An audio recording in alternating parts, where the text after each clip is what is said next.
Eu estou recebendo aqui em nossos estúdios a advogada Rosane. Muito boa tarde, Rosane. Obrigado por estar conosco nessa sexta-feira. Eu acho que vou até botar o nome do quadro aqui, Sextou com a Advogada. Exatamente, vocês estou com a advogada. Uma boa tarde, William. É um prazer estar aqui novamente, falando com os nossos telespectadores, né? E tentar tirar algumas dúvidas. Como nós falamos no programa de ontem, ela estará aqui todas as sextas-feiras, conversando com a gente, tirando algumas dúvidas que você tem. Algumas pessoas já nos mandaram algumas perguntas aqui. Eu começo com a Juliana, ela que pergunta assim, ó: estou me separando de meu marido, mas ele diz que se eu pedir pensão para meus filhos, ele irá conseguir a guarda deles na justiça. Estou com muito medo. Ele pode fazer isso? Então, William, a questão familiar é uma questão muito, tá muito diversificada hoje. Então, assim, nós temos casos de pais que se separaram e o genitor conseguiu a guarda da criança e a genitora não.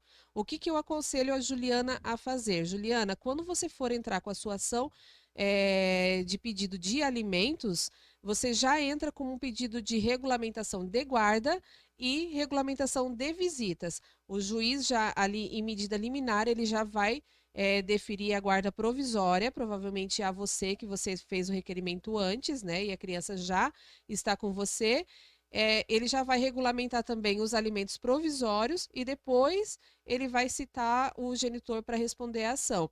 Ele pode sim argumentar que quem tem melhores condições de exercer a guarda, porém ele vai ter que provar que você não tem condições ou que aconteceu alguma coisa muito grave para o juiz tirar a guarda das crianças de você. Mas é bom regulamentar antes, porque quem pede primeiro geralmente ganha a provisória. Aham, mas uma coisa que me chamou a atenção aqui é que ele falou: vou entrar com pedido de guarda se você pedir a pensão. A justiça pode entender que a preocupação dele não é a criança, mas tentar inibir a mãe de pedir aquilo que a criança e a mãe têm direito? Exatamente, acontece muito.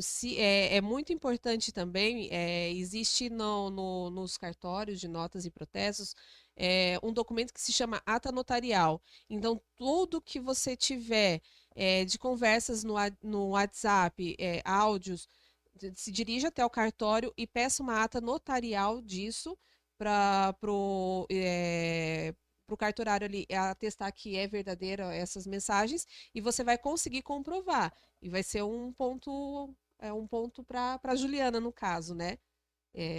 Dificilmente esse pai vai conseguir a guarda da criança. Perfeito, a Fernanda também participando por aqui, ó. Meu filho completou 18 anos. Posso parar de pagar a pensão alimentícia automaticamente? Como que funciona esse Então, é trâmite? muito interessante. A nossa idade, a maioridade no Brasil é 18 anos, né? A maioridade civil no Brasil é 18 anos.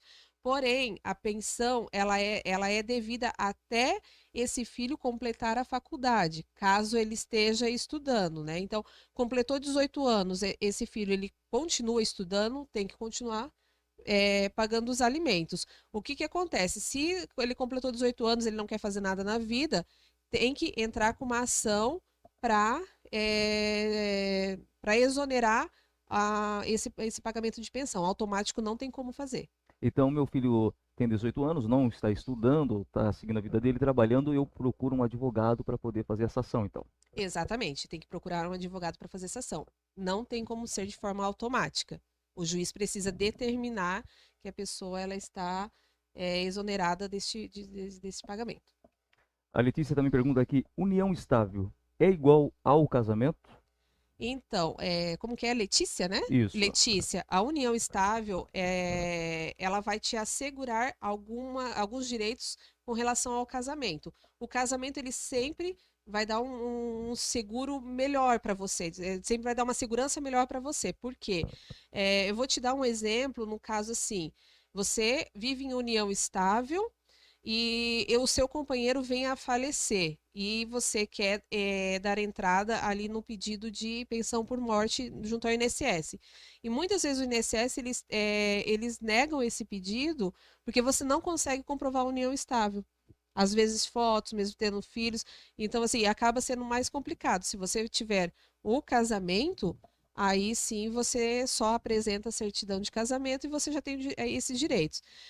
Outra coisa, no casamento você pode escolher entre comunhão parcial de bens, que é o que vocês adquirem, na constância do casamento, separação total, que os bens não se comunicam, o que você tinha antes é teu, o que ele tinha também é dele, né? E a comunhão total de bens, que daí todos os bens acabam se comunicando, e diferencia daí na questão de herança depois, esses regimes de casamento. A união estável, ele vai te assegurar o mesmo regime da comunhão parcial de bens. Então, tudo que vocês adquirirem na constância da união, vocês dividem. Perfeito. Olha, o Rômulo também está perguntando aqui sobre essa questão ainda de pensão alimentícia. E lembrando que você pode participar aqui com seus comentários, com as suas perguntas também. Só colocar ali nos comentários quais dúvidas você tem a respeito aí do direito, que a advogada, na medida do possível, vai estar lhe respondendo. Se não conseguirmos responder hoje, por questão do tempo, ela vai estar respondendo nos dias posteriores também, aí todas as sextas-feiras. Lembrando que ela estará aqui conosco a partir das 18 horas também. Ele tem perguntado, eu fiquei devendo pensão, fui preso, aquela minha dívida acaba ou não? E quantas vezes o homem pode ser preso por questão da pensão alimentícia? É muito interessante essa pergunta. O que que acontece? Existem dois procedimentos para cobrança de pensão, que é a cobrança de valores mediante penhoras e de valores em banco ou bens, né? A forma de cobrar de prisão. Então, a prisão, ela é dos últimos 3 meses ali, né? As últimas pensões devidas, você dá entrada no pedido de prisão. Se existem mais pensões devidas antigas, você entra com o pedido, mas só penhorado.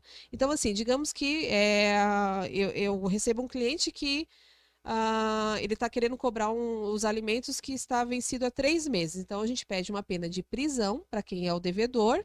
Ele vai preso. A partir do momento que ele cumpre ou 30, 60 ou 90 dias, que é o que o juiz ali determina, aquela pensão, ele não pode mais ser preso por ela.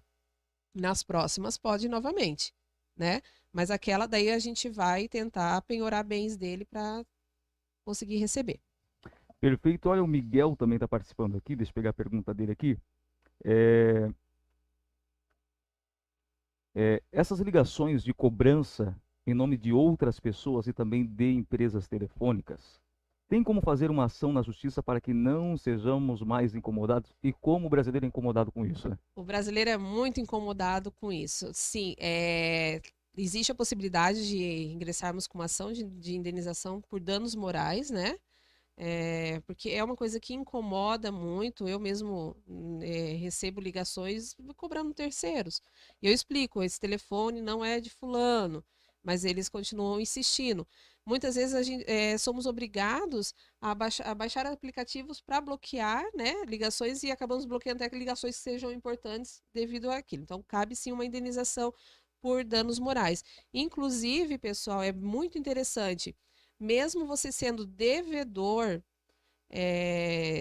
em alguma instituição financeira ou uma loja, se a ligação de cobrança ela for exagerada, cabe também indenização de danos morais. E eu participei de um caso, que era uma instituição bancária, que cobrava a pessoa mais de 20 vezes por dia. Ela ingressou com uma ação, ela ganhou em indenização R$ 5.000, e esses R$ 5.000 acabou abatendo na dívida dela. Então, cabe sim.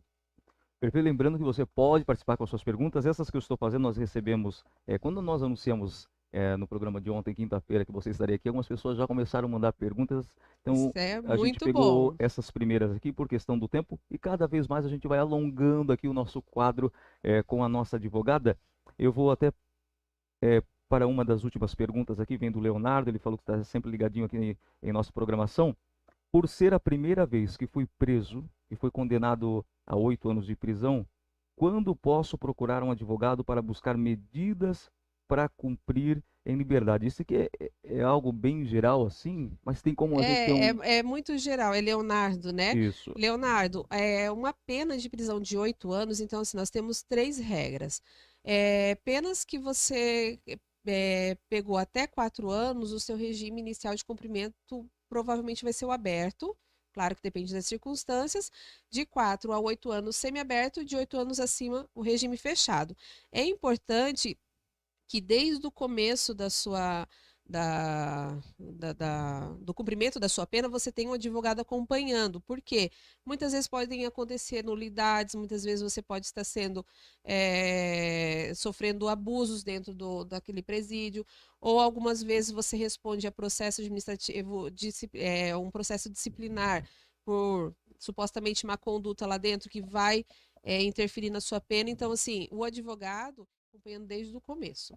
Porque muitas vezes alguma coisa muda, você consegue ingressar com uma revisão criminal, talvez diminuir essa pena. Então é importante desde o começo, não só quando você tem o direito das progressões de regime. E as progressões de regime vai depender muito do crime na qual você foi condenado, porque nós temos crimes hediondos, que a pessoa precisa cumprir 2/5, ou crime simples, que é 1/6. Então depende muito. Perfeito, eu agradeço a presença da senhora aqui nesta noite, eu agradeço a sua participação também e continuem participando que nós vamos estar trazendo todas as suas dúvidas aqui à advogada Rosane. De novo, muito obrigado, Rosane. Eu que agradeço a oportunidade e até a próxima sexta-feira.